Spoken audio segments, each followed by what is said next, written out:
তাহলে জাহান্নামীরা জাহান্নামে যাওয়ার চারটি কারণ বর্ণনা করেছে। এক নাম্বার কারণ, লাম নাকু মিনাল মুসাল্লিন। তারা বলবে আমরা মুসল্লি ছিলাম না, আর আমরা মুসল্লি হব। ওয়ালাম নাকু নুতঈমুল মিসকিন, আমরা মিসকিনদেরকে খানা দিতাম না, আমরা মিসকিনদেরকে খানা দিব।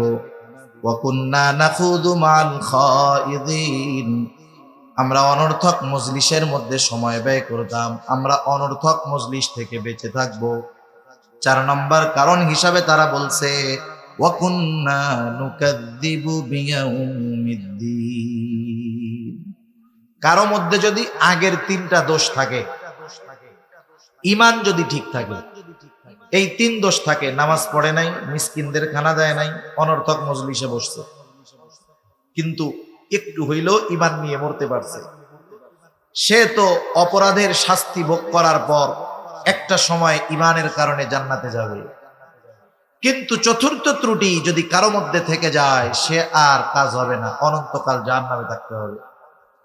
কারণ কিয়ামতের প্রতি বিশ্বাস রাখা ঈমানের 6 স্তম্ভর একটি। ঈমানের ভিত্তি 6টি, এর একটি হলো পরকালের উপরে বিশ্বাস রাখা। আমরা ছোটবেলা মক্তবের মধ্যে পড়ছি, আমাদেরকে 7টা পড়ানো হইতো আর কি। আমানতু বিল্লাহি ওয়া মালাইকাতিহি ওয়া কুতুবিহি ওয়া রুসুলিহি ওয়াল ইয়াউমিল আখিরি ওয়াল কদরি খাইরিহি ওয়া শাররিহি মিনাল্লাহি তাআলা। শেষে একটু বাড়ায়া পড়াইতো ওয়াল বা'সি বাদাল মাউত, মৃত্যুর পরে পুনরায় পুনরুজ্জীবিত হওয়ার পর, ওয়াল ইয়াউমিল আখিরি আর ওয়াল বা'সি বাদাল মাউত। মূলত 2টা হলো 2 এর মধ্যে 1, 1 এর মধ্যে 2, এই 2টা একই জিনিস। মৃত্যুর পর থেকে নিয়ে বাকি সময়টা হলো পরকাল, এগুলার উপরে বিশ্বাস রাখা। সেই জন্য ঈমানের 6 স্তম্ভর একটি হলো ওয়াল ইয়াউমিল আখিরি, কিয়ামতের উপরে বিশ্বাস রাখা। একটা মানুষ যদি পরকালকে অস্বীকার করে, পরকালকে অবিশ্বাস করে, নিঃসন্দেহে সে বেঈমান। আচ্ছা, জাহান্নামে যাওয়ার কারণ, কিয়ামতকে অস্বীকার করতাম, পরকালকে মিথ্যা মনে করতাম, মিথ্যা প্রতিপন্ন করতাম, এই কথাটা কেন বলা হইল? এই কারণটা কেন সামনে আনা হইল? উলামায়ে কেরাম বলেন, কিয়ামতের প্রতি বিশ্বাস হলো এমন এক বিশ্বাস, পরকালের প্রতি যার যত বেশি বিশ্বাস, দুনিয়ার আমল তার তত সুন্দর। সুবহানাল্লাহ। লিংক কোন জায়গায় দেখছেন? ওই যে শুরুতে বলছিলাম, ডাইন হাতে যে আমল নামা পাইছে, খুশির ঠেলায় বলতেছে আমারটা পড়া দেখো। কেন আমি পাইছি জানো? আমল নামা ডাইন হাতে পাওয়ার কারণ কি জানো? আমি দুনিয়ার মধ্যে এই দৃঢ় বিশ্বাস রাখতাম যে আমাকে হিসাবের কাঠগড়ায় দাঁড়াতে হবে, এই কারণে আমি ডাইন হাতে আমল নামা পাইছি। আমল নামা কি দুনিয়ায় দিবে না পরকালে দিবে? হিসাব দুনিয়ায় হবে না পরকালে হবে? সেজন্য আখিরাতের জবাবদিহিতার ভয় মানুষকে বাস্তব মানুষে পরিণত করে। আল্লাহর সামনে জবাবদিহিতার ভয় মানুষের আমলকে সুন্দর করে। দুনিয়ার সিস্টেমটা দেখেন না, দুনিয়াতে যদি যেই এলাকায় যেই দেশে জবাবদিহিতা নাই, অপরাধের যথোপযুক্ত শাস্তি নাই, সম্ভবত অ্যারিস্টটল উনি বলেছেন, যেই সমাজে, যেই রাষ্ট্রে, যেই দেশে অপরাধীর যথাযথ শাস্তি হয় না, ওই সমাজে আইন করে অপরাধ নির্মূল করা যায় না। অপরাধ নির্মূলের জন্য অপরাধীর যথোপযুক্ত শাস্তি হতে হবে। কিন্তু বর্তমান দুনিয়ার দিকে তাকান, শুধু বাংলাদেশ না, তামাম দুনিয়ার দিকে তাকান, 7 খুন করে সে রাজার হালে থাকে, কিন্তু মাসি একটা মাইরা সে এখন ফাঁসির অপেক্ষায় বসে রয়েছে জেলখানায়। এই জিনিসটা বোঝার জন্য একটা জিনিস খেয়াল করলে সহজ হয়ে যাবে। সময়, সময়ের স্রষ্টাকে আল্লাহ তাআলা। আমাদের কাছে সময়টা 3 ভাগে বিভক্ত: অতীতকাল, বর্তমানকাল, ভবিষ্যৎকাল। ইংরেজিতে বলে পাস্ট, প্রেজেন্ট, ফিউচার।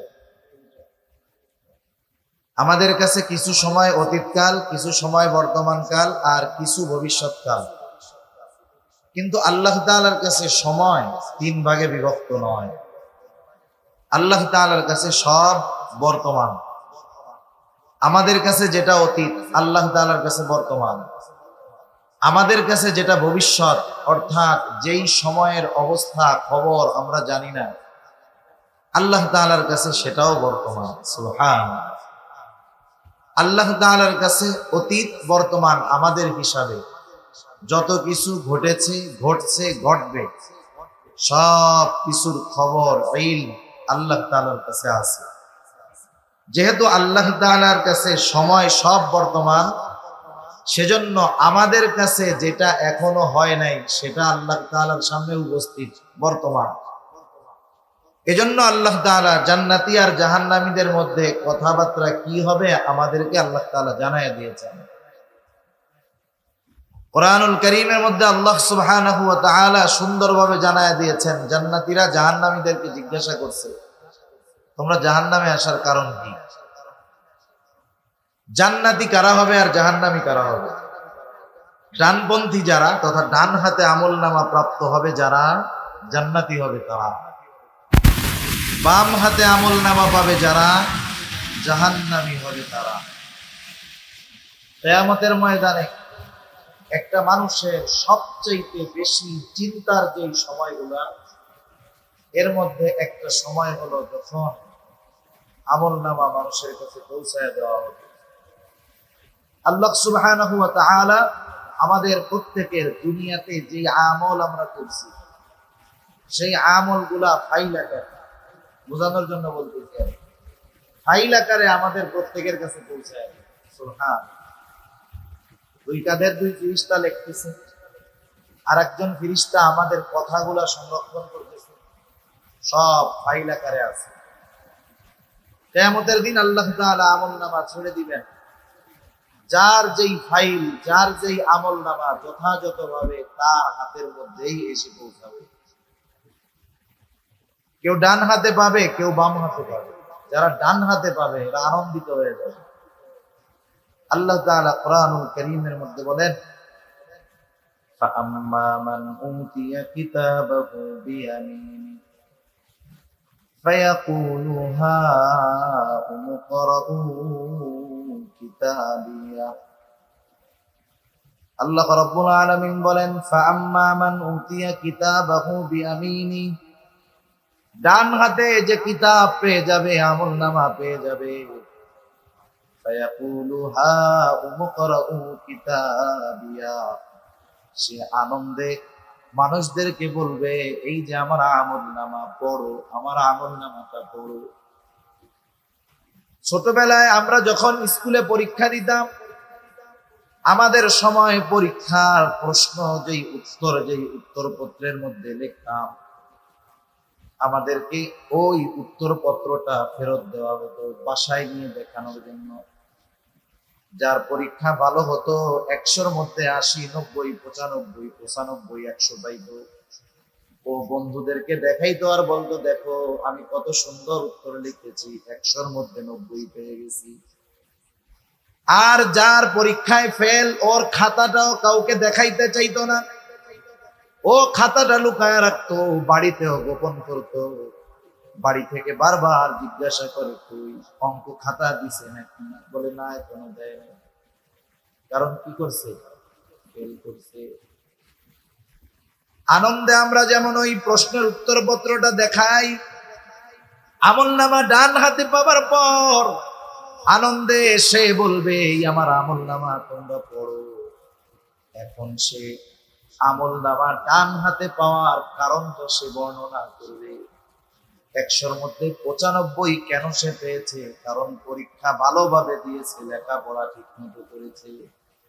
এইবার সে বলবে, ইন্নী যানানতু আন্নী মুলাকিন হিসাবিয়া, আমি এই ব্যাপারে দৃঢ় ধারণা রাখতাম যে আমাকে হিসাবের সম্মুখীন হওয়া লাগবে। দুনিয়াতে আমি এই বিষয়ের উপরে দৃঢ় বিশ্বাস রাখতাম, সেই জন্য দুনিয়ার আমল আমি সুন্দর করছি, এই জন্য ডান হাতে আমলনামা করছি। আবার যে বাম হাতে আমলনামা পাবে, বাম হাতে যে আমলনামা পাবে তার অবস্থা কি হবে? আল্লাহ তাআলা বলেন, ওয়া আম্মা মান উতিয়া কিতাবাহু বিশিমালি, ইয়াকুলু ইয়া লাইতানি লাম উতা কিতাবিয়া ওয়া লাম আদরি মা হিসাবিয়া। যে বাম হাতে আমলনামা প্রাপ্ত হবে সে বলবে, হায় আমার দুর্ভোগ, লাম উতা কিতাবিয়া, আমি যে এই আমলনামা যদি না পাইতাম কতই না ভালো হতো। সে আফসোস করতে থাকবে, ওয়ালাম আদরি মা হিসাবিয়া, আমি আমার এই হিসাবের ব্যাপারে যদি না জানতাম কতই না ভালো হতো। সেই দিন সে আফসোস করবে, কিন্তু আর কিছু থাকবে না। ডান হাতে আমলনামা প্রাপ্ত মানুষগুলা হবে জান্নাতি, বাম হাতে যারা আমলনামা পাবে দুনিয়ার মধ্যে সে যে কর্ম করেছে সেই কর্ম অনুযায়ী তাকে প্রতিফল দেওয়া হবে। এই কথাটাই এখানে মূলত বোঝানো উদ্দেশ্য, কুল্লু নাফসিন বিমা কাসাবাত রহিনা। প্রত্যেক প্রাণ তার কর্মের ব্যাপারে সে আবদ্ধ, বন্ধক রাখছে, মানে খারাপ কাজ করছে সে ওই খারাপ কাজের প্রতিদান পাবে। তবে ইল্লা আসহাবাল ইয়ামিন, ডানপন্থী তথা যারা ডান হাতে আমলনামা পাইছে তারা ছাড়া। আল্লাহ রাব্বুল আলামিন এরপরে যারা ডানপন্থী তথা জান্নাতি তাদের অবস্থা কি হবে? জান্নাতীরা যখন জান্নাতের মধ্যে চলে যাবে, জান্নাতে যাওয়ার আগ পর্যন্ত প্রত্যেকটা মানুষ সর্বোচ্চ চিন্তায় থাকবে। সেই দিন মানুষেরা প্রত্যেকে নিজের চিন্তায় বিভোর থাকবে। কুরআনুল কারীমের মধ্যে আল্লাহ তাআলা বলেন, ইয়াউমা ইয়াফিরু মার'উ মিন আখিহি ওয়া উম্মিহি ওয়া আবিহি ওয়া সাহিবাতিহি ওয়া বানিহি লিকুল্লি ইমরিইন মিনহুম ইয়াওমাইযিন শা'নুন ইউগনিহি। সেই দিন তো এমন একটি, দুনিয়ায় ভাইয়ের সাথে কত মহব্বত, সেই দিন ভাইয়ের থেকে পালাবে। চিন্তা করবে যদি ভাইয়ের সাথে দেখা হয়, একটা মেয়েকে যদি চায়া বসে পালায় চলে যাবে। বাবার থেকে পালাবে, মার থেকে পালাবে, স্ত্রীর থেকে পালাবে, সন্তানের থেকে পালাবে। কেউ চাইবে না পরিচিত কারোর সাথে দেখা হয়ে যাক।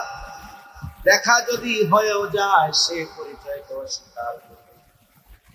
সবাই তো করবে। যেই মা 10 মাস গর্ভে ধারণ করছে, 2 বছর দুধ পান করিয়েছে নিঃশ্বাস দিয়ে, দুনিয়ার মানুষের মধ্যে নদীর কথা বলে, অন্যান্য মানুষের মধ্যে যে সবচাইতে নিঃস্বার্থভাবে ভালোবাসে সে হলো মা। ওই কঠিন মুসিবত কিয়ামতের দিন মা তার সন্তানের পরিচয়কেও অস্বীকার করবে। এমন কঠিন একদিন সেই দিন। সেজন্য প্রত্যেকটা মানুষ পেরেশান। কিন্তু যখন মানুষ জান্নাতে চলে যাবে, এখন তো আর চিন্তা নাই, টেনশন আছে, ওখানে তো সালাম, শান্তি আর শান্তি। জান্নাতীরা জান্নাতে গিয়ে এবার তাদেরকে খুঁজতে থাকবে, দুনিয়াতে যাদের সাথে তার সম্পর্ক ছিল খুঁজতে থাকবে কোথায় তারা। সবাইকে তো পাবে না, একসাথে স্কুলে পড়ছে, একসাথে খেলাধুলা করছে, সে জান্নাতি, দেখা যাবে তার আর এক বন্ধু সে হয়ে গেছে জাহান্নাম। কোথায় তারা? আল্লাহ রাব্বুল আলামিন জান্নাতি আর জাহান্নামীদের মধ্যে কথোপকথনের ব্যবস্থা করে দিবেন। জান্নাতি আর জাহান্নামীদের মধ্যে কথোপকথনের ব্যবস্থা আল্লাহ তাআলা করবেন। প্রথমত যখন জান্নাতীরা জাহান্নামীদের ওই অবস্থান দেখতে পাবে, কষ্ট দেখতে পাবে, তখন তারা যেই নিয়ামত পেয়েছে, জান্নাত পেয়েছে, এই জান্নাত পাওয়ার কৃতজ্ঞতা আল্লাহ তাআলার কৃতজ্ঞতা আরো বাড়ায়া দিবে।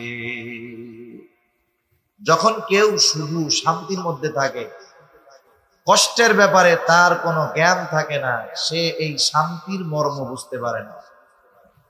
জাহান্নামীদের ওই দুর্দশা দেখে জান্নাতীরা বুঝতে পারবে আল্লাহ তাআলা কত মেহেরবানি আমাদের উপর করছেন। জান্নাতীরা পরস্পর কথাবার্তা বলবে, ফি জান্নাতি ইয়াতাসাআলুনা আনিল মুজরিমিন। তাফসীরে ইবনে কাসীরের মধ্যে আসছে জান্নাতীরা পরস্পর বলাবলি করবে, জান্নাতীরা জাহান্নামীদেরকে জিজ্ঞাসা করবে, আল্লাহ তাআলা কত সুন্দরভাবে এই কথোপকথনের কথা আমাদেরকে জানায়া দিয়েছেন। ফি জান্নাতিন ইয়াতাসাআলুনা আনিল মুজরিমিন মা সালাকাকুম ফি সাকার। মুজরিম তথা পাপী জাহান্নামীদের কাছে তারা জানতে চাইবে, মা সালাকাকুম ফি সাকার, কোন জিনিস তোমাদেরকে এই জাহান্নামে আনলো, কোন কারণে জাহান্নামে তোমরা আসতে বাধ্য হইলা। এবার জাহান্নামীরা জাহান্নামে যাওয়ার কারণগুলা বলবে। অল্প সময়ে এই কারণগুলা যাই না আমরা ইনশাআল্লাহ আলোচনা শেষ করে দেব। জাহান্নামীরা জাহান্নামে যাওয়ার কারণগুলা এবার তারা বলবে। এই সূরার মধ্যে 4টি কারণ জাহান্নামীরা তাদের জাহান্নামে যাওয়ার কারণ হিসেবে উল্লেখ করবে। কয়টা কারণ? 4টা কারণ। এই 4 কারণ, জাহান্নামে যাওয়ার 4 কারণ যদি আমাদের কারো মধ্যে থাকে, বিপদের বিষয় না? সেজন্য ওই 4 কারণ যদি আমাদের কারো মধ্যে থাকে, ওই মন্দ কারণগুলো বের করতে হবে, নাইলে বলা যায় না এই কারণে আল্লাহ না করুন জাহান্নামে যাওয়া লাগবে। জাহান্নামীরা বলবে, ক্বালু লাম নাকু মিনাল মুসাল্লিন। 1 নাম্বার কারণ, আমরা মুসল্লি ছিলাম না। আমরা তো মনে করি সপ্তাহে একদিন নামাজ পড়লেই সে মুসল্লি, বিষয়টা এমন নয়। আমার আগে হযরত আরশের ছায়ায় যেই 7 শ্রেণীর মানুষ স্থান পাবে, এর মধ্যে একজন হলো সেই ব্যক্তি, রাজুলুন কলবুহু মুআল্লাকুম বিল মাসাজিদ। ওই ব্যক্তি যার অন্তর সর্বদা মসজিদের সাথে থাকে, সে হলো অরিজিনাল মুসল্লি। আর যেই ব্যক্তির অন্তর সর্বদা মসজিদের সাথে থাকে, সে কখনো নামাজ ত্যাগ করে না, সে কখনো নামাজ পরিত্যাগ করে না, বরং তার দুনিয়ার মধ্যে সবচাইতে গুরুত্ব যেই ব্যাপারে থাকে সেটার নাম হলো নামাজ। জাগতিক যত ব্যস্ততা তার থাকুক না কেন, নামাজের সময় হলে তার অন্য কোনো কিছু আর পেরেশানি থাকে না, সব নামাজের দিকে সে ঝুঁকিয়ে দেয়, নামাজের ব্যাপারে সে চিন্তিত বেশি থাকে। আচ্ছা একটু বলেন তো, দুনিয়ায় আমাদের দেশ 92% মুসলমানের দেশ। কিছু জিনিস আছে শুধু দাবি করলে হয় না। 92% মুসলমানের দেশ, আমরা দাবি করি, কিন্তু জরিপ হলো আমাদের দেশে যত মুসলমান আছে, এই মুসলমানদের মধ্যে শতকরা 10 ভাগও নয়, বরং তার অনেক কম, 7-8% মানুষ সর্বোচ্চ 5 ওয়াক্ত নামাজ পড়ে। বাকি 93% মুসলমানের হিসাবে 93% মুসলমান 5 ওয়াক্ত নামাজ পড়ে না। ঢাকা শহর সহ আমাদের গ্রাম অঞ্চলগুলোতেও জুমার দিন মসজিদ ভরে যায়, 5-7 তলা মসজিদ ভরে, বিশাল রাস্তায় জায়গা থাকে না, জ্যাম লেগে যায় ঢাকার মধ্যে। যেই মসজিদে জুমার সময় 7 তলা ভরে, রাস্তা ভরে গেছে সব, ওই মসজিদে আসরের নামাজে নিচের তলায় অর্ধেক ধরে না। অবস্থা কি চিন্তা করে? জুমার নামাজ এত মানুষ পড়ে, এরপরেও জরিপ হলো যে বাংলাদেশে অর্ধেক মুসলমানও জুমার নামাজ পড়ে না। তার মানে হিসাবে আমরা মুসলমানের সংখ্যা যা, তার অর্ধেক ফুল ফিল বেনামাজি, জুমার নামাজও পড়ে না। এগুলো এমনি মুসল্লি তো হইতে পারে নাই, সাপ্তাহিক মুসল্লি হইতে পারে নাই। অথচ চিন্তা করে দেখেন নামাজ কত গুরুত্বপূর্ণ একটা ইবাদত। যে কথা বলতে চেয়েছিলাম, দুনিয়ার মানুষ যারা বেনামাজি, নামাজ পড়ে না, নামাজের গুরুত্বটা কিন্তু বোঝে, নামাজ যে ফরজ এটা বোঝে, কিন্তু নামাজ পড়ে না। এর কারণটা কি? আপনাদের বাজারে যারা বেনামাজি, জিজ্ঞাসা করবেন, ব্যবসায়ী যদি হয়, নামাজ পড়ো না কেন? বলে ভাই আসর মাগরিব এশা এই 3 ওয়াক্ত এমন এক ওয়াক্ত, এই টাইমে দোকানের মধ্যে ক্রেতা আসে বেশি, তাই না? তার মানে সে নামাজ না পড়ার কারণ হলো জীবিকা উপার্জন, রিজক অন্বেষণ করতে গিয়ে সে নামাজ পড়ে না। যেই ব্যক্তি রিক্সা চালায়, অটো চালায়, সিএনজি চালায়, জিজ্ঞাসা করেন নামাজ পড়ো না কেন? সে বলবে সময় পাই না, পেটের চিন্তা কইরাই তো অস্থির, কামাই রোজগার ভালো হয় না, নামাজ পড়বো কেমনে। আমাদের একটা চিন্তাধারা এমন হয়ে গেছে যে আমরা মনে করি শরীয়তের বিধিবিধান গুলা মান্য করলে শুধু মনে হয় পরকালের কল্যাণ, দুনিয়ার কোনো মনে হয় কল্যাণ নাই। আমাদের ধারণাটা ওইরকম যে আমরা যদি শরীয়তের হুকুম আহকাম মেনে চলি, লাভ পরকালে, দুনিয়ার মনে হয় কোনো লাভ নাই। যদি দুনিয়ার লাভটা বুঝতো সাধারণ মানুষ, ব্যবসায়ী দোকান বন্ধ করে তাহলে নামাজ পড়বে। আল্লাহ তাআলা কত সুন্দরভাবে জানায় দেন, নামাজ পড়লে শুধু পরকালের লাভ না, দুনিয়ার লাভ আছে না নাই। তাইলে আমরা ছোট্ট একটু আলোচনায় জানতে পারলাম, অধিকাংশ মানুষ নামাজ না পড়ার অন্যতম একটি কারণ রুজি রোজগার করার জন্য নামাজ পড়ে না, টাইম পায় না, ঠিক না? এখন বলেন রিজিকের মালিক কে? আর একটু জোরে কর না, কে? আল্লাহ তাআলা কি বলেন আমরা একটু শুনি। আল্লাহ তাআলা বলেন, ওয়া'মুর আহলাকা বিস-সালাতি ওয়াসতাবির আলাইহা লা নাসআলুকা রিজকা। আল্লাহ রাব্বুল আলামিন বলেন, ওয়া'মুর আহলাকা বিস-সালাতি ওয়াসতাবির আলাইহা, তুমি তোমার পরিবার পরিজন অধীনস্থদেরকে নামাজের আদেশ করো, তারাও পড়বে, তাদেরকেও পড়াও, তুমিও তার উপরে অটল থাকো, তুমিও নামাজি হও। কারণ একা নামাজ পড়লে হবে না, একা জাহান্নাম থেকে বাঁচলে হবে না। কারণ আল্লাহ তাআলা বলেন, ইয়া আইয়ুহাল্লাযীনা আমানু কু আনফুসাকুম ওয়া আহলিকুম নারা। আল্লাহ তাআলা বলেন, হে ঈমানদারেরা, তুমি নিজে এবং তোমার অধীনস্থদেরকে জাহান্নামের আগুন থেকে বাঁচাও। দুনিয়ার অনেক নেককার মানুষ, ভালো মানুষ, দিনদার মানুষ, আখিরাতে এই যে তার অধীনস্থদেরকে দ্বীনের উপরে চলার আদেশ নির্দেশ না দেওয়ার কারণে দুনিয়ায় ভালো আমল করনেওয়ালা লোকটা কিয়ামতে এদের কারণে ধরা খেয়ে যায়। এজন্য আমরা অনেক সময়, অনেক মানুষ আছে ঘরের থেকে ফজরের নামাজ পড়তে বের হয়, দরজাটা এত আস্তে খুলে যাতে আওয়াজে ছেলে মেয়ে স্ত্রী সন্তানের ঘুম না ভাঙা যায়, একা একা নামাজ পড়ে চলে আসছে, ঘরের সবাই ঘুমিয়ে দিচ্ছে না। সে তো মনে করতেছে আমি নামাজ পড়ে আসলাম, সে তো তার সন্তান অধীনস্থ পরিবার পরিজন এদেরকেও জাহান্নামের দিকে ঠিক ঠেলা দিল। ওদেরকে ঠেলে দেওয়ার কারণে ওরাও টাই না, ওই নামাজিকে ওরাও জাহান্নামে নিয়ে একা পড়ছে, এদের পড়তে বলে নাই। সেজন্য আল্লাহ তাআলা জানায় দিলেন, অধীনস্থদেরকে নামাজের আদেশ করো, আর তুমি এই নামাজের উপরে অটল থাকো। লাভটা কি হবে? আল্লাহ তাআলা বলেন, লা নাসআলুকা রিজকা, আমি তোমাদের কাছে রিজিক চাই না, বরং তোমরা নামাজ যদি পড়ো, অধীনস্থদেরকে যদি পড়াও, লাভ তোমাদের। প্রথম লাভ দুনিয়ার। আল্লাহ তাআলা বলেন, নাহনু নারযুকুকা, আমি আল্লাহ তোমাদেরকে রিজিক প্রদান করব। তাইলে দেখেন, ব্যবসায়ী ব্যবসা করে, নামাজ পড়ে না, রিজিকের আশায়, কাজ হবে? বরকত হবে না। সেজন্য নামাজ পড়লে দুনিয়ায় রিজিকের ব্যবস্থা আল্লাহ তাআলা করে দেন।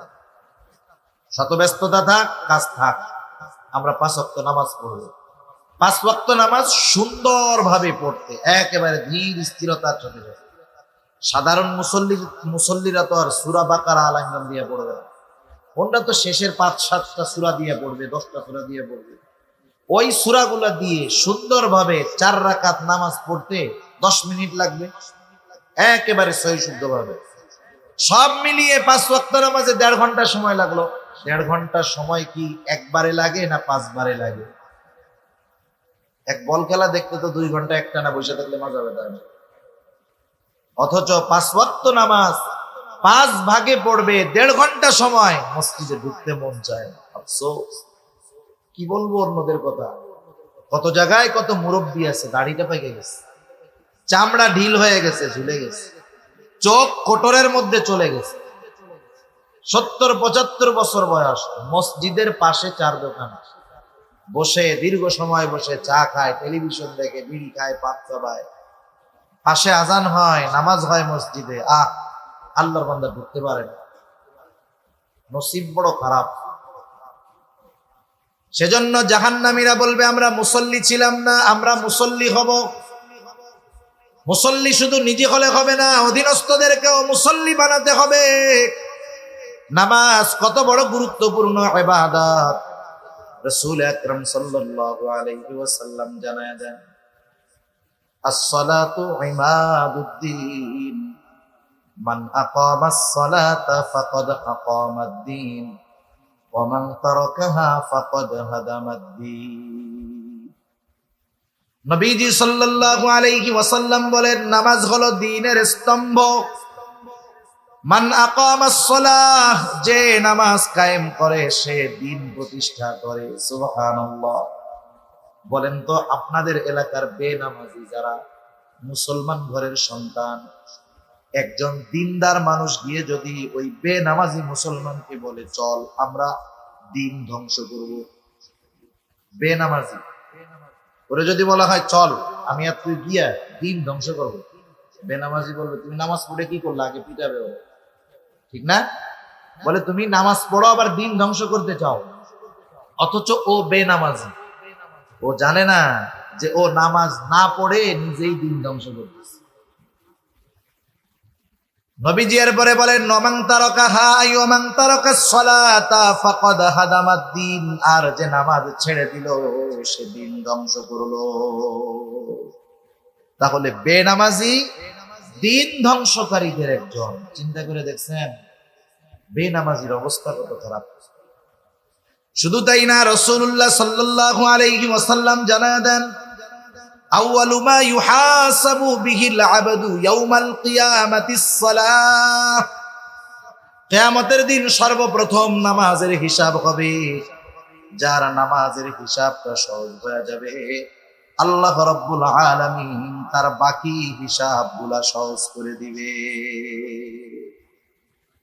সেজন্য মুমিন হিসাবে জান্নাতে যেতে হলে, জাহান্নাম থেকে বাঁচতে হলে, বড় জোরে আপনাদের কাছে অনুরোধ করে বলতেছি, যারা নামাজ পড়েন তো আলহামদুলিল্লাহ, যারা পড়েন না মাঝে মধ্যে দুই এক তো পড়েন, দুই এক তো পড়েন না, জাহান্নামের কথা চিন্তা করে হলেও 5 ওয়াক্ত নামাজটা পড়েন, শত ব্যস্ততার মধ্যে হলেও পড়েন। হয়তো প্রথম প্রথম কষ্ট লাগবে, এরপরে এক সময় অভ্যাস হবে, এরপরে এক সময় নামাজ না পড়লে আর ভালো লাগবে, ঠিক কিনা বলে? এখন পড়তে কষ্ট হইতেছে, আর এক সময় না পড়লে ভাল লাগবে। তাহলে জাহান্নামীরা জাহান্নামে যাওয়ার প্রথম কারণ বলল, লাম নাকু মিনাল মুসাল্লিন, আমরা মুসল্লি ছিলাম না। নামাজ তো এমন এক ইবাদত, নামাজের মাধ্যমে আল্লাহ তাআলার সাথে বান্দা সবচাইতে নৈকট্য অর্জন করে। শুধু তাই না, দুনিয়ার প্রয়োজন নামাজের মাধ্যমে আল্লাহ তাআলার কাছ থেকেই প্রয়োজন মেটানো যায়। সালাতুল হাজতের মাধ্যমে এরপরে আল্লাহ তাআলা জবাব দেয়। সুবহানাল্লাহ। বান্দা সিজদার মাধ্যমে আল্লাহ তাআলার সবচেয়ে নৈকট্য অর্জন করে। ওয়াসজুদ ওয়াকতারিব, সিজদা করো আর নৈকট্য অর্জন করো। সুবহানাল্লাহ। রাসূল আকরাম সাল্লাল্লাহু আলাইহি ওয়াসাল্লাম অন্তরের প্রশান্তি আনয়নের জন্য সালাত নামাজ পড়তেন। নবীজির নামাজের ইতিহাস বললে তো লম্বা সময় লাগবে, আমরা তো ফরজটাই ঠিক মতো পড়ি না। পড়বো তো ইনশাআল্লাহ, আল্লাহ তৌফিক দান করুক। যারা পড়ি তো আলহামদুলিল্লাহ, যারা পড়ি না তারা পড়বে। 2 নাম্বার কারণ হিসাবে জাহান্নামীরা বলবে, ওয়ালাম নাকুনু তুইমুল মিসকিন, আমরা মিসকিনদেরকে খানা প্রদান করতাম না, মিসকিনদেরকে খানা দিতাম না। স্বাভাবিকভাবে সাধারণভাবে যে কাউকে খানা খাওয়ানো এটা কিন্তু ফজিলতের কাজ। রাসূল আকরাম সাল্লাল্লাহু আলাইহি ওয়াসাল্লামের কাছে একজন এসে জিজ্ঞাসা করতেছে, আইয়ুল ইসলামি খায়র, ইসলামের মধ্যে উত্তম কাজ কোনটা? নবীজি সাল্লাল্লাহু আলাইহি ওয়াসাল্লাম ছিলেন উম্মতের রূহানি ডাক্তার। দেখা যায় তো একই প্রশ্ন একাধিক ব্যক্তি করেছে, কিন্তু এক এক জনের জন্য তিনি এক এক ধরনের উত্তর দিয়েছেন। এই ব্যক্তি প্রশ্ন করলো আইয়ুল ইসলামি খায়র, নবীজি সাল্লাল্লাহু আলাইহি ওয়াসাল্লাম বললেন, তুতঈমুত তাআম ওয়া তাকরাউস সালাম আলা মান আরাফতা ওয়া মান লাম তারিফ, তুমি খানা খাওয়াও, মানুষকে খানা খাওয়াও, আর পরিচিত অপরিচিত সবাইকে বেশি বেশি সালাম প্রদান করো। এ দুটা ইসলামে উত্তম কাজ, সাধারণভাবে খানা খাওয়ানো। কিন্তু এটা বুঝতে হবে যে সাধারণভাবে খানা খাওয়ানোর সিস্টেমটাও ঠিক হতে হবে। আপনাদের এলাকার খবর জানি না, এখন তো মানুষকে দাওয়াত দেয় পাবার আশায়। আগের মুরব্বীদের কাছে শুনছি, মুরব্বীদেরকে শেষ সময় দেখছি ওনাদের দূর সম্পর্কের আত্মীয়, রক্তীয় সম্পর্কের না, 5-6 প্যাঁচ দিয়া এরপরে খালাতো ভাই। আপন ভাই তো নাই, 5-7 প্যাঁচের পরে এরপরে কি খালাতো ভাই।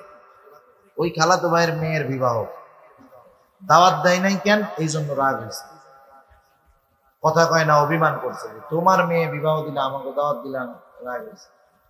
আর এই জামানায় যাকে দাওয়াত দেওয়া হয়, দাওয়াত দিলে খুশি তো বহুত দূর, টেনশনে পড়ে যায়।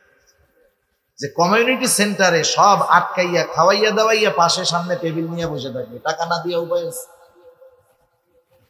এই জামানায় মানুষ দাওয়াত দেও বাইসা বাইসা, যাদেরকে দাওয়াত দিলে বড় বড় নোট দিবে এদেরকে দাওয়াত। এই দাওয়াত খাওয়ানোতে কোনো লাভ নেই, কারণ এই দাওয়াত তো প্রতিদানের আশায় খাওয়াইতেছে, ঠিক কিনা বলে? আরো কত খাওয়ানো আছে, সব খাওয়ানোর কথা সব জায়গায় কইতে হয় না। তা যাই হোক, এই একটাই বলি, প্রতিদানের আশায় যদি খাওয়ায় কোনো লাভ নাই।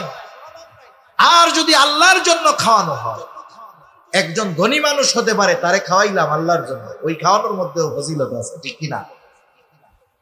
এটা সাহাবাদের একটা গুণ, তারা মানুষরে খানা খাওয়াইতেন প্রতিদানের আশায় নয়। এমনটাও আশা করতেন না। অনেক সময় আমরা বলি যে তার উপকার করলাম, প্রতিদান না দেয় না দিক, একটু ধন্যবাদও দিল না, আফসোস করি না আমরা এরকম? সাহাবারা কেমন ছিল, তাদের গুণ ছিল কেমন? তারা মানুষকে খানা খাওয়াইতো কেন? আল্লাহ তাআলা বলেন, ইন্নামা নুতঈমুকুম লিওয়াজহিল্লাহ লা নুরিদু মিনকুম জাযাআও ওয়ালা শুকুরা। তারা বলে, ইন্নামা নুতঈমুকুম লিওয়াজহিল্লাহ, আমরা তোমাদেরকে খানা খাওয়াইছি আল্লাহর জন্য, যেহেতু আল্লাহর জন্য খানা খাওয়াইছি, লা নুরিদু মিনকুম জাযাআ, আমরা তোমাদের কাছে কোনো প্রতিদান চাই না। প্রতিদান তো বহুদূর, ওয়ালা শুকুরা, কৃতজ্ঞতা প্রকাশ করো তথা ধন্যবাদ দাও, এটাও চাই না। আমরা কি করি? দাওয়াত দিয়া কমিউনিটি সেন্টারের মধ্যে ঢুকাইয়া বাইর হওয়ার দরজা একটা, লজ্জায় হইলেও টাকা দেওয়াই লাগে। এই ধরনের দাওয়াত আত্মার সম্পর্ক বাড়ায় না, বরং এ ধরনের দাওয়াত ইউরোপ আমেরিকানদের সিস্টেম, তাদের কালচার। তারা পেইং গেস্ট রাখে, পেইং গেস্ট, বাসায় মেহমান থাকে ঠিক, কিন্তু টাকা দিয়ে খাওয়ান লাগে। এটা মুসলমানের কালচার না। এজন্য আমরা সাধারণভাবে মানুষকে খানা খাওয়াবো, এটা তো ভালো কাজ। এখন এই খাবারটা যদি মিসকিন অসহায়রে খাওয়ানো হয়, তেলও মাথায় তেল দিলে ওতে কোনো দাম পাওয়া যায় না। যে প্রতিদিন ভালো খায় তারে ভালো খাওয়াইয়া সুনাম হয় না, দোয়া পাওয়া যায় না, বরং খাওয়ানোর পরে সে আগে 5 দিন যা খাইছে এটার সাথে এটার কম্পেয়ার করে, কি বলে, যারে গতকাল যে গোশটা খাইলাম মেজবানির গোশ, ওটা যে মজা লাগছে, আজকে এটা জাল বেশি হয়ে গেছে। ও তো প্রতিদিন খায়, এই জন্য খাওয়ার পরে শুকরিয়ার টাইম তো নাই। ও কম্পেয়ার করে, তুলনা করে, আগের দিনেরটা কেমন হয়েছে, ওই বাড়িরটা কেমন হয়েছে, ওই হোটেলেরটা কেমন হয়েছে।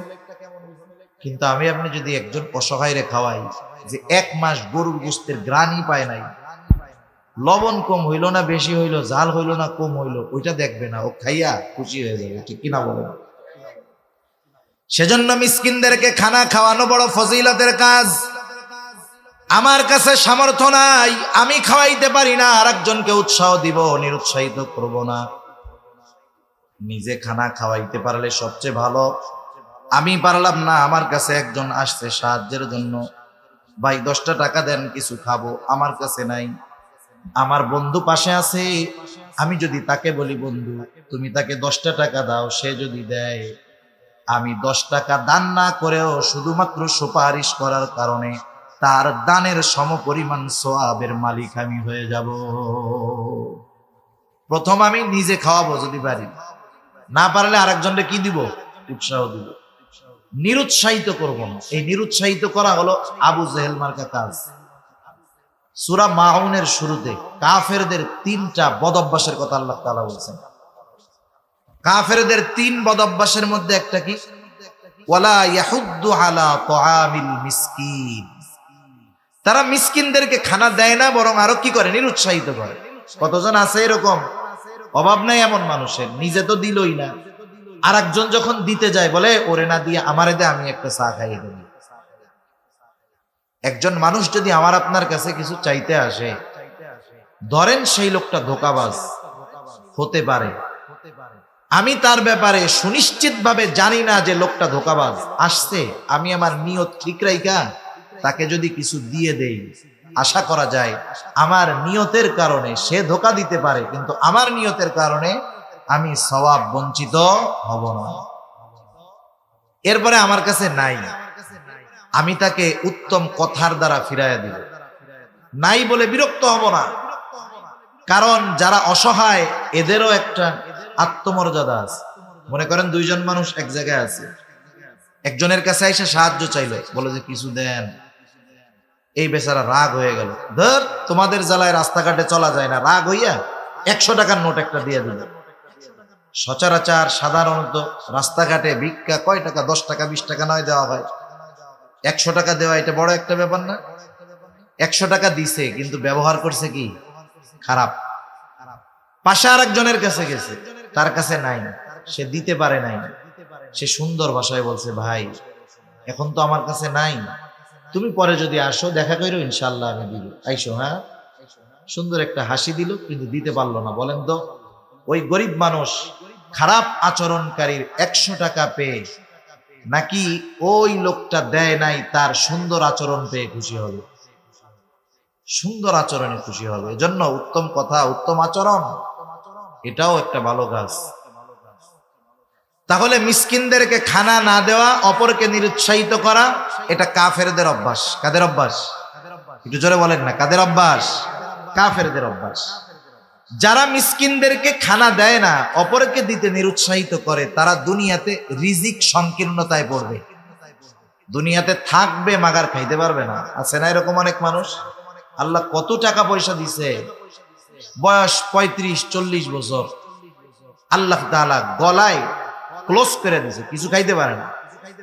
এমন রোগ আল্লাহ তাআলা দিছে, যেই লোক চাইলে ডেলি 2টা গরু জবাই দিয়া মেজবানি খাইতে পারে, খাওয়াইতে পারে। এমন রোগ হয়ে গেছে 40 বছর বয়সে, ডাক্তার বলছে বাঁচতে চাইলে আমার কথা মতো চলতে হবে। কি করব? বলে ভাত খাইতে পারবা না, গোশতর গন্ধও শুকতে পারবা না, তাহলে খামো কি? বলে তোমার কিডনি সমস্যা, ডায়াবেটিস সমস্যা, হাই প্রেসার, খাবা কি তুমি? তোমার জন্য খাবার হইল আতপ চাউলের যাও। যাও চিনেন? যাও চিনেন? যাও নরম করে রান্না করে পোলা পান্ডে খাওয়ায়। এখন তুমি খাইবা আতপ চাউলের যাও, কিন্তু হাই প্রেসার আছে, লবণ ছাড়া খাইতে হবে। একটু বলেন তো, আতপ চাউলের যাও যদি লবণ ছাড়া দেওয়া হয়, কেউ খাবে? আল্লাহ চাইলে থাকবে সম্পদ, খাওয়াবে ওইটা। সূরাতুল ফাজর, আল্লাহ রাব্বুল আলামিন এই সূরার মধ্যে রিজিক সংকীর্ণতার 4টি কারণ বর্ণনা করেছেন। আল্লাহ তাআলা কোরআনুল কারীমের ওই সূরা ফাজরের মধ্যে বলেন, ফাআম্মাল ইনসানু ইযা মাবতালাহু রাব্বুহু ফাআকরামাহু ওয়া নাআমা। আল্লাহ তাআলা যখন মানুষের পরীক্ষা নেওয়ার জন্য আল্লাহ তাআলা তাকে নিয়ামত দেন, ইযা মাবতালাহু রাব্বুহু ফাআকরামাহু ওয়া নাআমা, তাকে সম্মানিত করেন, নিয়ামত দেন, সম্পদের মালিক বানায় দেন। ওই লোকটা তখন বলতে থাকে, ফায়াকুলু রব্বি আকরামান, আমার রব আমাকে সম্মানিত করেছে। দুনিয়ার মধ্যে অনেক মানুষ আছে নামাজ রোজা কিছুর ধার ধারে না, কিন্তু সম্পদের মালিক আছে না? আবার তার প্রতিবেশী নামাজ পড়ে, দ্বীনের উপরে চলে, কিন্তু অভাবে জীবন যাপন করে। বলেন তো এমন দিনদার মানুষ আছে না নাই? এইবার ওই বেনামাজি বদ্দিন সম্পদের মালিক নামাজিরে বলে, নামাজ পড়ে তুই কি করলি? খায় কে, মোটা হয় কে? নামাজ পড়স তুই, বরকত দেয় আল্লাহ আমারে। চিন্তা করছেন কত বড় খারাপের খারাপ? নামাজ কালাম পড়ি না, তাই আল্লাহ কত সম্মানিত করছে, আর যদি পড়তাম তোরা না খায় মুরগি। ও তো ভাবতেছে আল্লাহ ওকে মোহাব্বত করে সম্পদ দিছে। কারুনরে সম্পদ আল্লাহ কম দিছিল? জোরে বলেন না, কম দিছিল? কারুনরে আল্লাহ খুব ভালোবাসে না? ভালোবাসে কারুনরে। হ্যাঁ, তাইলে সম্পদ পদ পদবি পাইলেই এটা বলা যাবে না যে আল্লাহ ভালোবাসে। সেজন্য আল্লাহ তাআলা সম্পদ মাঝে মধ্যে পরীক্ষা করার জন্য দেন। এরপরে যখন আল্লাহ তাআলা ওয়া আম্মাল ইনসানু ইযা মাবতালাহু ফাকাদারা আলাইহি রিজকাহু ফায়াকুলু রাব্বি আহানান, আবার আল্লাহ তাআলা যখন মানুষের পরীক্ষা নেওয়ার জন্য রিজিকের মধ্যে সংকীর্ণতা দেন, সম্পদ কেড়ে নেন, সম্মান পদ পদবি সব কেড়ে নেন, এইবার ওই লোকটা যখন রিজিক সংকীর্ণতায় ভোগে সে বলে ফায়াকুলু রব্বি আহানান, আমার রব আমাকে অসম্মানিত করেছে। তাফসীরের মধ্যে মুফাসসিরিনে কেরাম বলেন, মানে সে বলতে চায় যে আমি সম্মানের উপযুক্ত ছিলাম কিন্তু আমার রব আমারে সম্মানিত করে নাই। নাউযুবিল্লাহ। তাইলে এটা আল্লাহর ব্যাপারে তার কি একটা অভিযোগ দায়ের করেছে না। এবার আল্লাহ তাআলা ওই শ্রেণীর মানুষের এই অভিযোগের জবাব দিচ্ছেন যে তোমাদের রিজিকের সংকীর্ণতা কেন হয়েছে।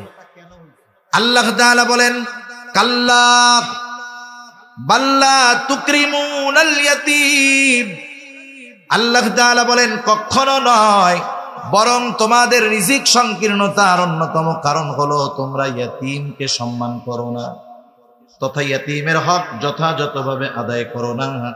এরপরে আল্লাহ তাআলা বলেন ওয়ালা তাহাদ্দুনা আলা তুআমিল মিসকিন, তোমরা মিসকিনদেরকে খানা দাও না, অপরকে নিরুৎসাহিত করো, নিজেও দাও না, এই কারণে তোমাদের রিজিক সংকীর্ণতা আসছে। তাইলে বিষয়টা আমাদের মাথায় রাখতে হবে, মিসকিনকে খানা না দেওয়া কাফেরদের স্বভাব, মিসকিন অসহায়দের খাবার না দেওয়া কাদের স্বভাব? কাফেরদের স্বভাব। মিসকিনদেরকে যারা খানা দেয় না, অপরকে উৎসাহিত করে না, নিরুৎসাহিত করে, এরা রিজিক সংকীর্ণতায় ভুগবে, রিজিক সংকীর্ণতায় ভুগবে। সুতরাং কেউ যদি চায় যে তার রিজিক প্রশস্ত হোক, রিজিক প্রশস্ত হোক, তাহলে সে মিসকিনদেরকে খানা খাওয়াবে। আমরা খানা খাওয়াবো ইনশাআল্লাহ। এরপরে জাহান্নামীরা তাদের জাহান্নামে যাওয়ার 3 নাম্বার কারণ হিসাবে বলবে আমরা অহেতুক মজলিসের মধ্যে, অনর্থক মজলিসের মধ্যে বসে সময় ক্ষেপণ করতাম। ওয়া কুন্না নাখুদু মাল খাইদিন, এই যে অনর্থক মজলিসগুলা প্রত্যেক বাজারে চায়ের দোকানে আছে না না? চার দোকানের মজলিস, ওই জায়গায় উকিল, ব্যারিস্টার, ইঞ্জিনিয়ার, ডাক্তার সব পাওয়া যায়, রাজনীতিবিদ, কূটনীতিবিদ, সমাজনীতিবিদ সবাই ওই জায়গায় থাকে। চার দোকানে একসাথে সবগুলো পাওয়া যায়। দুনিয়ার যত গীবতের মজলিস, মিথ্যা কথার মজলিস, এই চার দোকানগুলো। আবার চায়ের দোকানে যদি টেলিভিশন না থাকে, ও দোকানের ব্যবসা শেষ। চিন্তা করে দেখেন, এই যে মজলিসগুলোর মধ্যে আমরা বসি, এই মজলিসগুলা জীবনের দুনিয়ার উপকার আছে এই মজলিসে, আখিরাতের উপকার আছে? বরং অনর্থক মজলিসে সময় ব্যয় করে আমার আমলনামা গোনা দ্বারা আমরা আরো ভারী করে দিচ্ছি। হাকিমুল উম্মাত আশরাফ আলী থানভী রাহমাতুল্লাহি আলাইহি এজন্য বলতেন যে তোমরা অনর্থক মজলিসে তো বসবাই না, বরং অনুপস্থিত কোন ব্যক্তির প্রশংসাও তোমরা তোমাদের মজলিসের মধ্যে করবা না। কারণ আপনার মসজিদের ইমাম সাহেব সব মুসল্লির কাছে ভালো না, উনি যদি যুগশ্রেষ্ঠ আল্লাহর ওলিও হয়। মসজিদের ইমাম সাহেব যদি যুগশ্রেষ্ঠ আল্লাহর ওলি হয়, ওই এলাকার সবার কাছে উনি ভালো হবে না। মুসল্লি 5 জন ইমাম সাহেবের অনুপস্থিতিতে ইমাম সাহেবের ব্যাপারে বলতেছে। একজন বলে আলহামদুলিল্লাহ, আমাদের ইমাম সাহেব খুব মুত্তাকি মানুষ। আরেকজন বলে আলহামদুলিল্লাহ, তিলাওয়াতটাও ভালো, বয়ানটাও ভালো করে। এখন আরেকজন আছে, তার ইমামকে ভালো লাগে না। আমার যারে ভাল লাগে না, তার প্রশংসা শুনলে আমার মধ্যে তো অবস্থা খারাপ হয়ে গেছে, ও আর সহ্য করতে পারতেছে না। বলে এত কথা বইলো না, এত ভালো না, কত কিছুই আছে তোমরা জানো না, আমি জানি, এই জানি। এখন বলেন, শুরু হয়েছিল প্রশংসা দিয়ে, আস্তে আস্তে যাচ্ছে গীবতের দিকে, আস্তে আস্তে এটা অপবাদের দিক যাবে। সেজন্য অনর্থক মজলিস গুলা ত্যাগ করার দরকার, দ্বীনি মজলিসে সময় দেওয়ার দরকার। আপনার হাতে অফুরন্ত সময় আছে, কোরআন শরীফ পড়েন, কোরআন শরীফ পড়তে পারি না, আশেপাশে মাদ্রাসা আছে, হেফজখানায় যাইয়া পাশে বসে বসে তিলাওয়াত শুনেন। আলেম ওলামার এলাকা ভরপুর চট্টগ্রাম, ওলামা ইকরামের সাথে বসে কিছু সময় দেন, ইমাম সাহেবের কাছে বসে একটু সময় দেন, মসজিদে একটু বেশি সময় বসে থাকেন, কিছু পড়ার দরকার নাই, এমনিই বসে থাকেন। সেজন্য সময় এটা দামি এক নেয়ামত। এই সময়গুলা যদি অহেতুক অনর্থক মজলিসে আমরা ব্যয় করি, এগুলা আমাদের পাপের কারণ হবে, জাহান্নামে যাওয়ার কারণ হয়ে দাঁড়াবে। তাহলে জাহান্নামীরা জাহান্নামে যাওয়ার 4টি কারণ বর্ণনা করেছে। 1 নাম্বার কারণ, লাম নাকু মিনাল মুসাল্লিন। তারা বলবে আমরা মুসল্লি ছিলাম না, আর আমরা মুসল্লি হব। ওয়ালাম নাকু নুতাইমুল মিসকিন, আমরা মিসকিনদেরকে খানা দিতাম না, আমরা মিসকিনদেরকে খানা দিব। ওয়া কুন্না নাখুদু মাল খাইদিন, আমরা অনর্থক মজলিসের মধ্যে সময় ব্যয় করতাম, আমরা অনর্থক মজলিস থেকে বেঁচে থাকব। 4 নম্বর কারণ হিসাবে তারা বলছে ওয়া কুন্না নুকাদ্দিবু বিয়াউমিদ্দিন। কারো মধ্যে যদি আগের 3টা দোষ থাকে, ঈমান যদি ঠিক থাকে, এই 3 দোষ থাকে, নামাজ পড়ে নাই, মিসকিনদের খানা দেয় নাই, অনর্থক মজলিসে বসছে, কিন্তু একটু হইলেও ঈমান নিয়ে মরতে পারছে, সে তো অপরাধের শাস্তি ভোগ করার পর একটা সময় ঈমানের কারণে জান্নাতে যাবে। কিন্তু 4র্থ ত্রুটি যদি কারো মধ্যে থেকে যায়, সে আর কাজ হবে না, অনন্তকাল জাহান্নামে থাকতে হবে। কারণ কিয়ামতের প্রতি বিশ্বাস রাখা ঈমানের 6 স্তম্ভর একটি। ঈমানের ভিত্তি 6টি, এর একটি হলো পরকালের উপরে বিশ্বাস রাখা। আমরা ছোটবেলা মক্তবের মধ্যে পড়ছি, আমাদেরকে 7টা পড়ানো হইতো আর কি। আমানতু বিল্লাহি ওয়া মালাইকাতিহি ওয়া কুতুবিহি ওয়া রুসুলিহি ওয়াল ইয়াউমিল আখিরি ওয়াল কদরি খাইরিহি ওয়া শাররিহি মিনাল্লাহি তাআলা। শেষে একটু বাড়ায়া পড়াইতো ওয়াল বা'সি বাদাল মাউত, মৃত্যুর পরে পুনরায় পুনরুজ্জীবিত হওয়ার পর, ওয়াল ইয়াউমিল আখিরি আর ওয়াল বা'সি বাদাল মাউত। মূলত 2টা হলো 2 এর মধ্যে 1, 1 এর মধ্যে 2, এই 2টা একই জিনিস। মৃত্যুর পর থেকে নিয়ে বাকি সময়টা হলো পরকাল, এগুলার উপরে বিশ্বাস রাখা। সেই জন্য ঈমানের 6 স্তম্ভর একটি হলো ওয়াল ইয়াউমিল আখিরি, কিয়ামতের উপরে বিশ্বাস রাখা। একটা মানুষ যদি পরকালকে অস্বীকার করে, পরকালকে অবিশ্বাস করে, নিঃসন্দেহে সে বেঈমান। আচ্ছা, জাহান্নামে যাওয়ার কারণ, কিয়ামতকে অস্বীকার করতাম, পরকালকে মিথ্যা মনে করতাম, মিথ্যা প্রতিপন্ন করতাম, এই কথাটা কেন বলা হইল? এই কারণটা কেন সামনে আনা হইল? উলামায়ে কেরাম বলেন, কিয়ামতের প্রতি বিশ্বাস হলো এমন এক বিশ্বাস, পরকালের প্রতি যার যত বেশি বিশ্বাস, দুনিয়ার আমল তার তত সুন্দর। সুবহানাল্লাহ। লিংক কোন জায়গায় দেখছেন? ওই যে শুরুতে বলছিলাম, ডাইন হাতে যে আমল নামা পাইছি, খুশির ঠেলায় বলতেছে আমারটা পড়া দেখো। কেন আমি পাইছি জানো? আমল নামা ডাইন হাতে পাওয়ার কারণ কি জানো?